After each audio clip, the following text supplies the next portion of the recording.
Donc, la formation, c'est, comme vous le savez, le dimensionnement des fondations profondes selon l'Eurocode 7. Donc, ça, c'est mon nom, Yassine Dimitri Signé.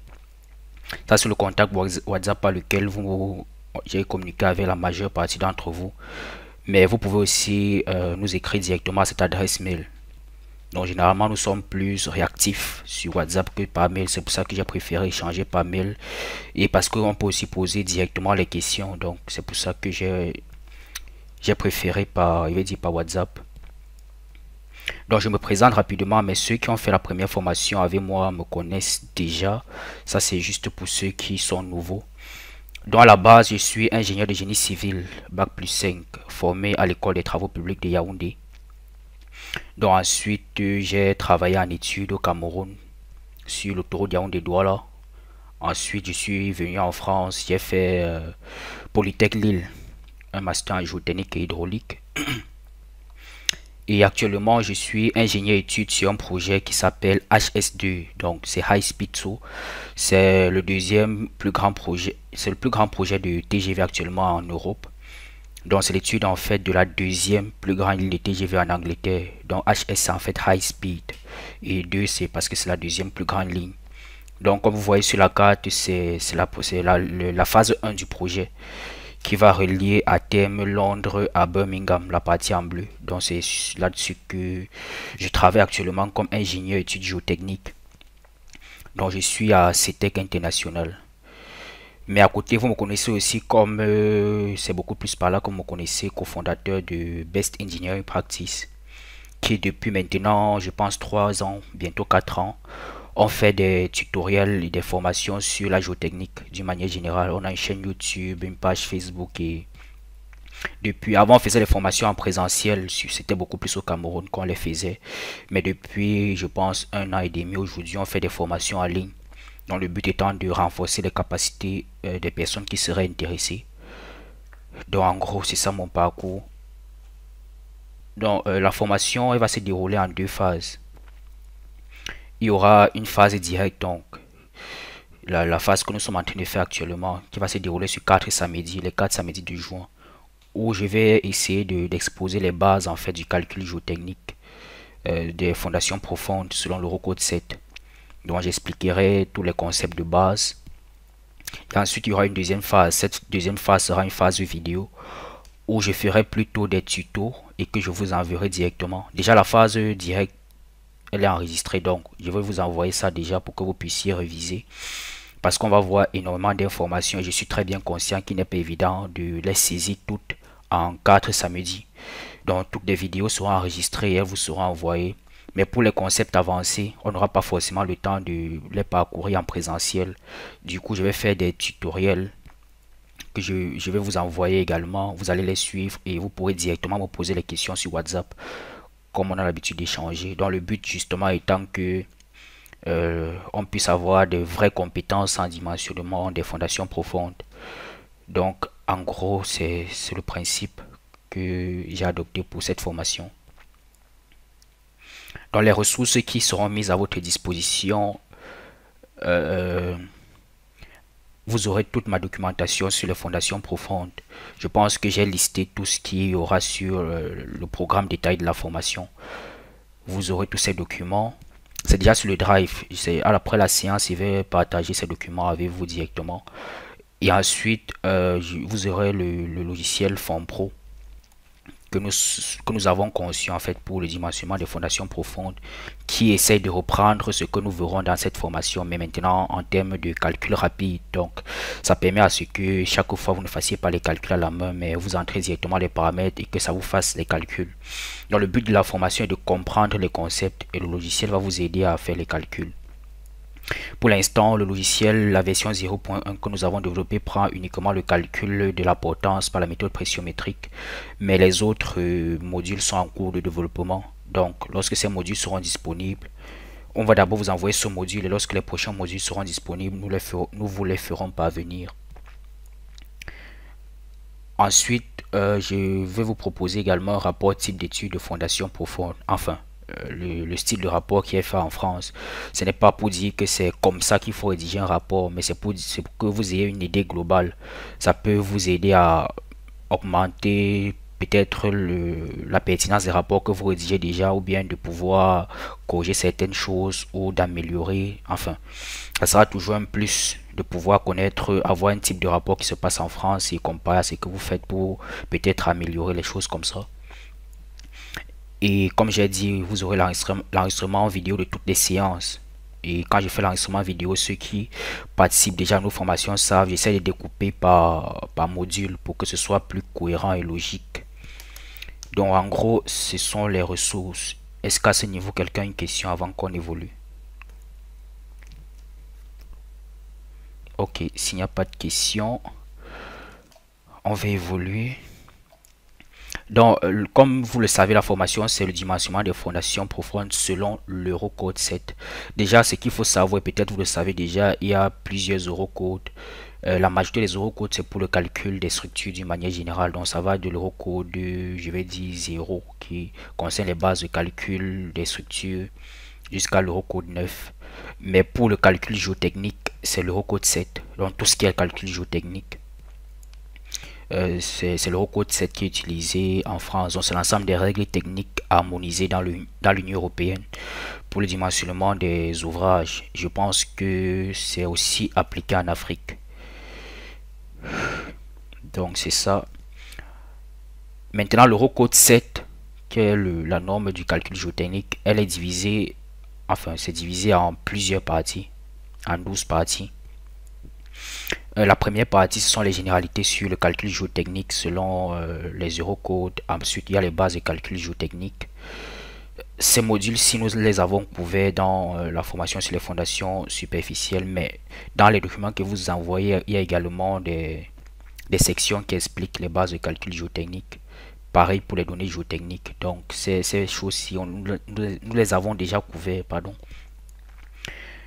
Également les fondations superficielles. Dans cette formation, elle concerne la section 7 de l'Eurocode 2.7, les fondations supérieures et la norme d'application française. En fait, l'Eurocode, c'est un peu comme la norme générale de l'Europe. Maintenant, chaque pays a sa norme d'application nationale. Donc, la norme d'application française, c'est la NFP 94-262 qui applique en fait les prescriptions générales de l'Eurocode 7 pour les fondations profondes. Donc c'est sur cette norme que nous allons nous baser pour faire cette formation, la NFP 94-262.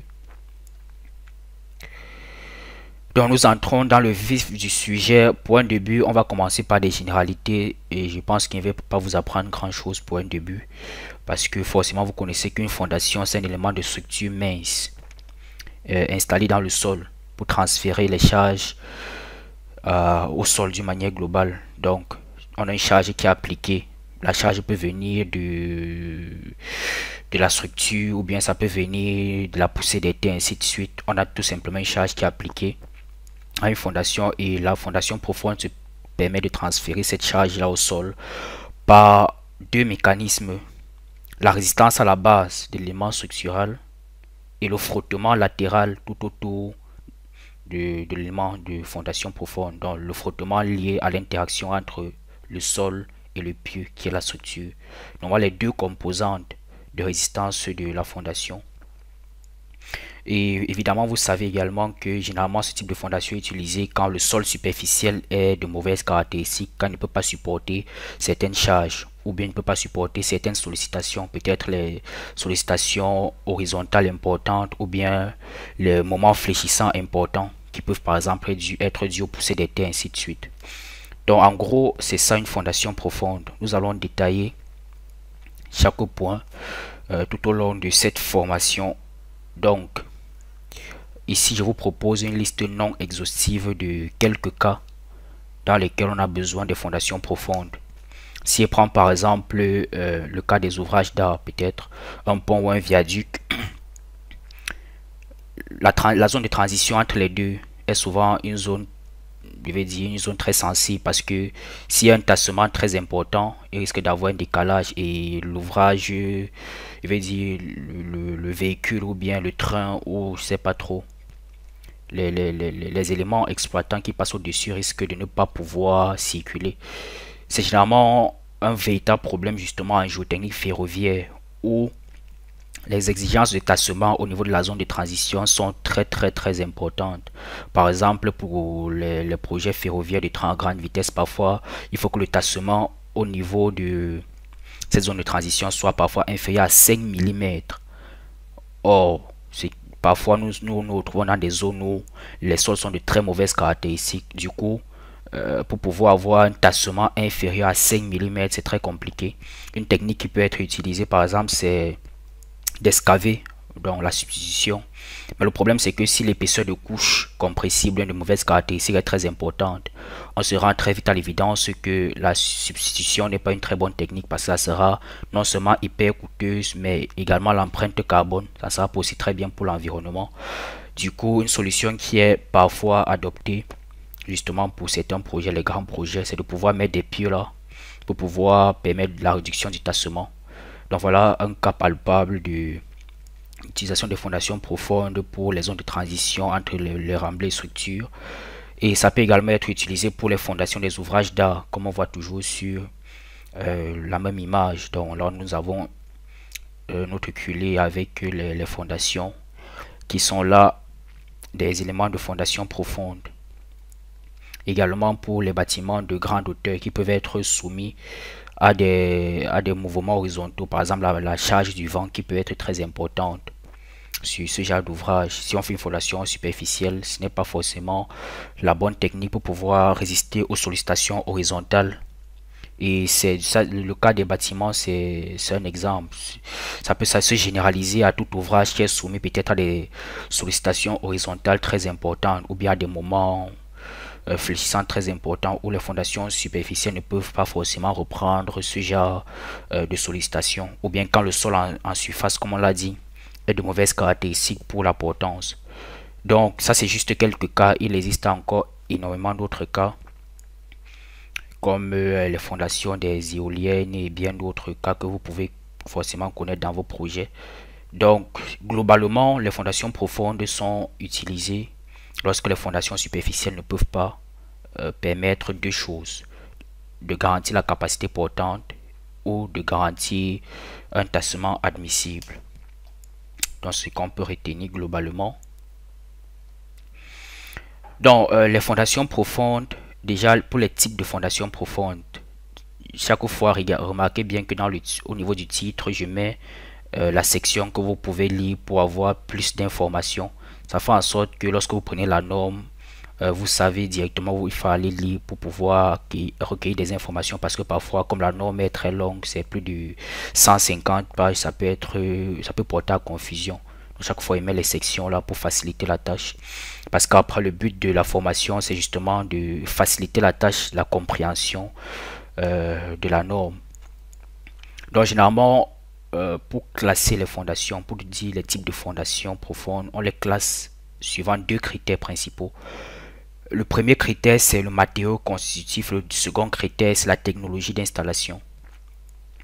Donc pour le matériau constitutif, on a plusieurs catégories de pieux. On peut avoir les pieux dont le matériau, c'est le bois.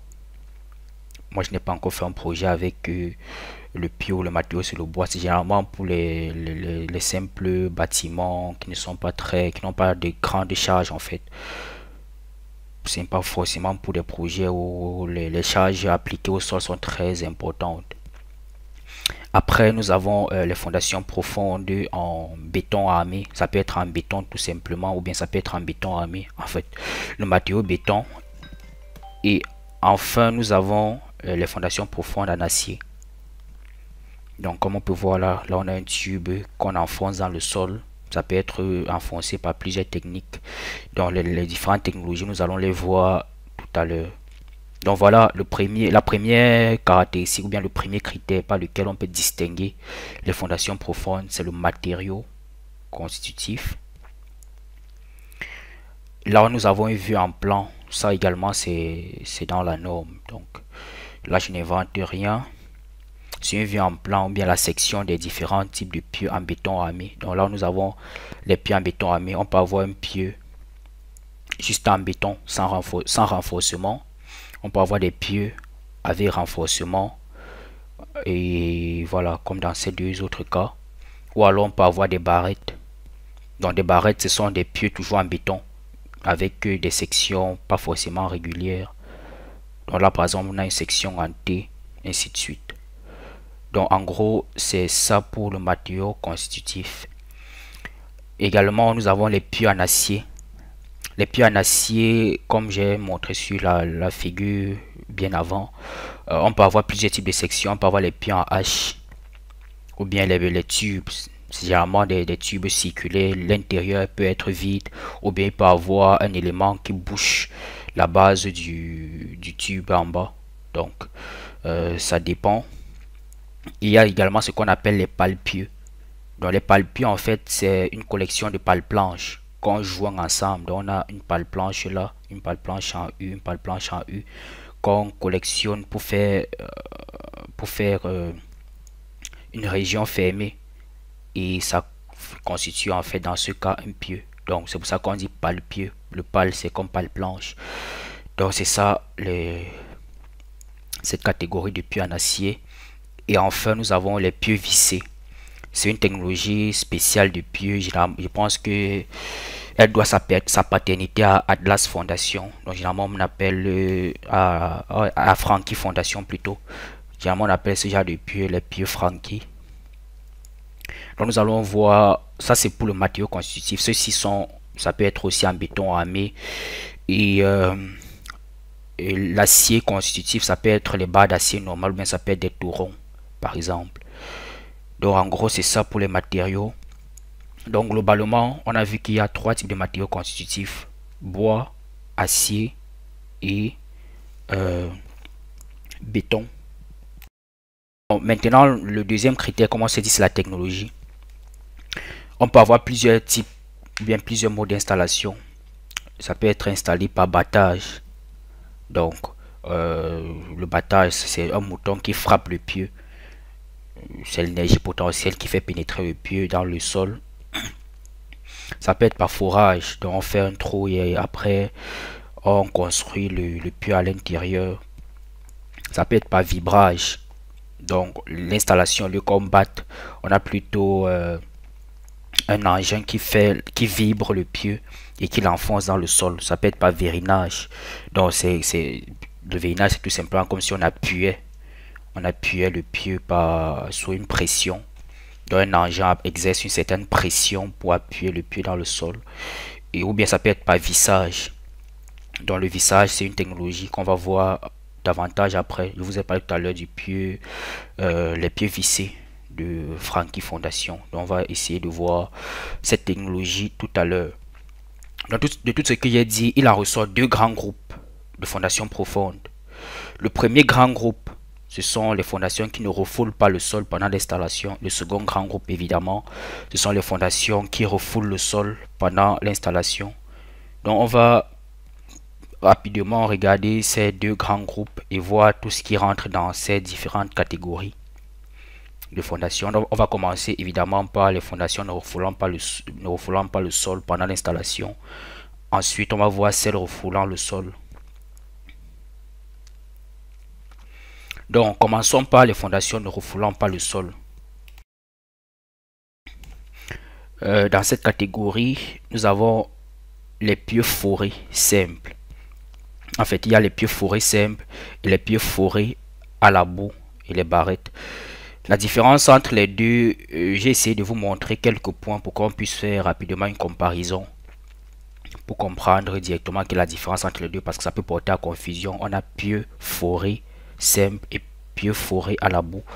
Donc, les pieux forés, on est d'accord que ça fait partie. La technologie d'installation, c'est le forage. Et c'est vraiment des pieux qui sont utilisés pour les sols cohérents. Le soutènement des parois, il n'y en a pas. Pourquoi il n'y a pas? Parce que le sol est cohérent. Donc, quand tu fais ton trou, quand tu fais ton forage, comme le sol est cohérent, ça veut dire que ça peut résister. Donc, le trou que tu as fait ne va pas se refermer en fait. Il n'y aura pas d'éboulement parce que le sol est cohérent. Donc, tu peux faire un trou sans parois dans ce cas-ci.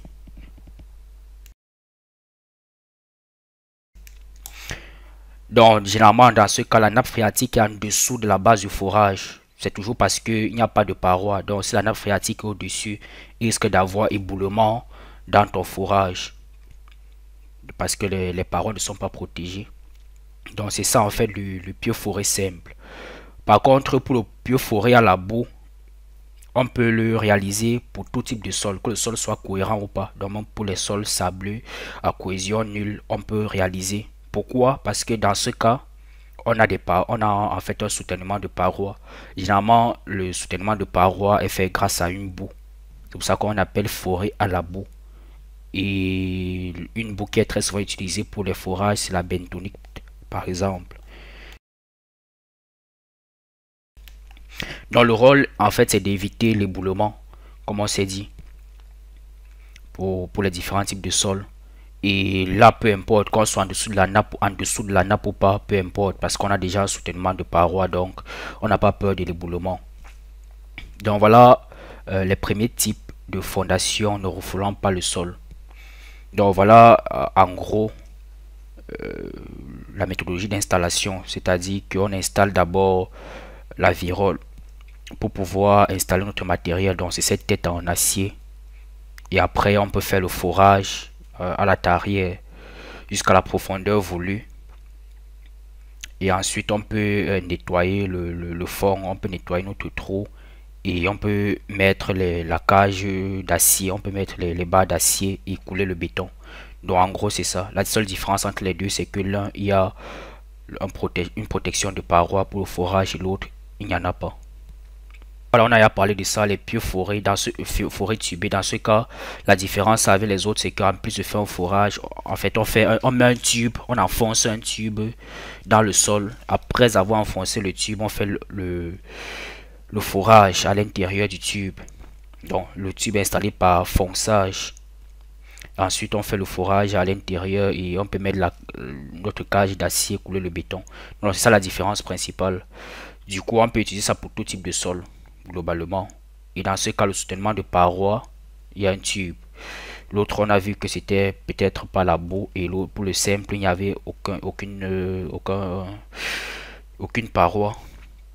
Et là, on peut faire que ce soit en dessous de la nappe ou pas. Parce que lorsqu'on a la paroi, on n'a pas peur de l'éboulement. Donc, il y a deux types. On a déjà parlé de ça. Ça peut être soit virole perdue. En fait, la virole, on a vu tout à l'heure que c'était le tube en acier qui permettait d'installer l'équipement. Ou alors à virole récupérée. Pareil pour le tube. Ça peut être à tube perdu. C'est-à-dire le tube que tu as installé. Après, tu ne le retires pas. Donc, tu le laisses là. Pour diverses raisons, comme par exemple les raisons de fuite dont on vient d'évoquer. Ou alors ça peut être à tube récupéré, c'est-à-dire qu'après tu fais ressortir ton tube, comme le cas qui est schématisé ici, c'est à tube récupéré. Donc après avoir coulé ton béton, tu refais sortir ton tube pour pouvoir le réutiliser. Donc voilà l'autre catégorie de fondation profonde ne refoulant pas le sol.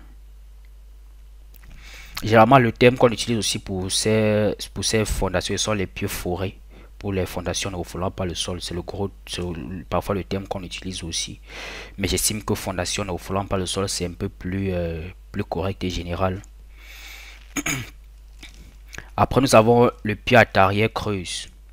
Donc, c'est un type de pieu qui consiste à faire un forage avec un équipement hélicoïdal, donc une tarière hélicoïdale.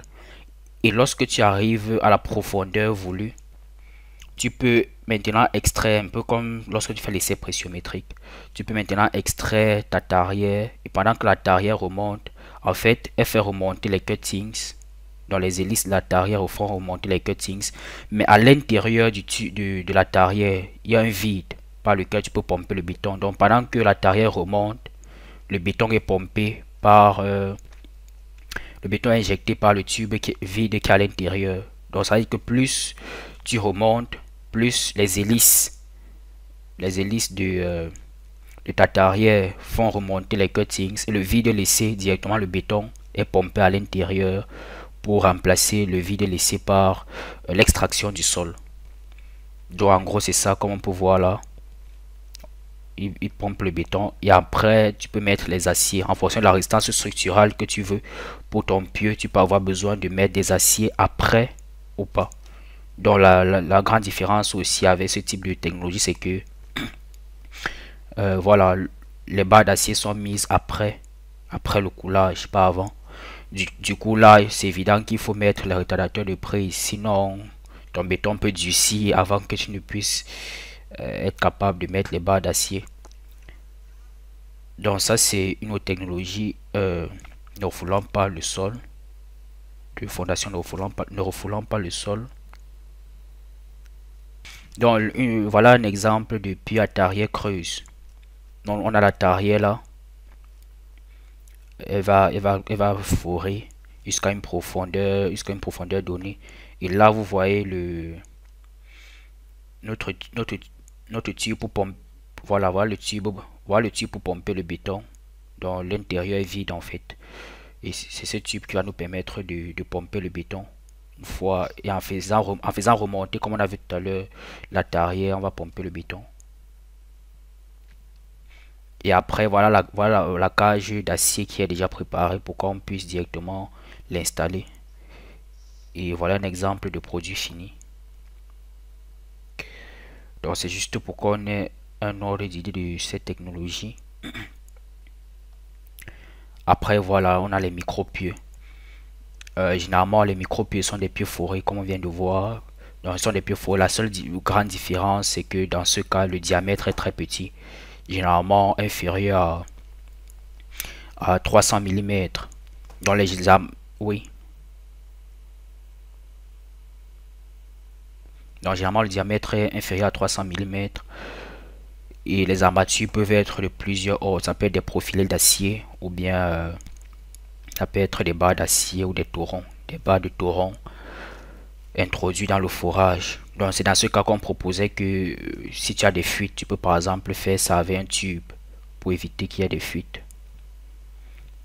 Voilà la première catégorie, les fondations ne refoulant pas le sol. Pour les micro-pieux, il y a plusieurs catégories. J'ai essayé de faire ici un tableau pour... Il n'y a pas ce tableau dans la norme, donc j'ai essayé de faire ça pour vous faciliter la tâche. J'ai essayé de prendre en compte les différentes caractéristiques, la technique d'installation, le diamètre, l'armature, s'il y en a ou pas, le tubage, la pression d'injection et le système d'injection. Donc voilà les éléments que j'ai pris en compte pour pouvoir classer les pieux. Donc en fonction de ces éléments, on a 4 types de pieux. Les pieux de type 1, de type 2, 3 à 4 en fonction de tous ces différents paramètres. Donc comme on a dit, les micro-pieux, on met une barre d'acier ou bien en fait on met un renforcement dans le sol et le béton est injecté après. On fait en fait un coulis de ciment après pour pouvoir solidifier en fait notre barre d'acier dans le sol. Donc ça peut être réalisé, cette injection peut être réalisée par des tubes à manchette qui est représenté ici. Donc on a un tube là qui est enfoncé dans le sol avec des manchettes qui peuvent s'ouvrir ou passer un peu comme des valves, et sous l'effet de la pression justement ça peut s'ouvrir et le coulis est installé. Donc s'il y a justement des vides là, s'il y a des cavités souterraines et qu'il n'y a pas un tube, forcément ton coulis sera perdu dans le sol en fait. Il y aura fuite de coulis. Donc les micro-pieux peuvent être utilisés pour plusieurs applications. L'une des applications que j'ai relevées, c'est pour le renforcement des fondations. Si par exemple on a un tassement excessif, si on a un tassement excessif, on peut se servir des micro-pieux pour pouvoir stabiliser la fondation, pour éviter voilà qu'il y ait rupture, pour limiter les déformations sur l'ouvrage supporté. Donc ça peut être l'une des applications des micro-pieux. Il y en a plusieurs autres applications.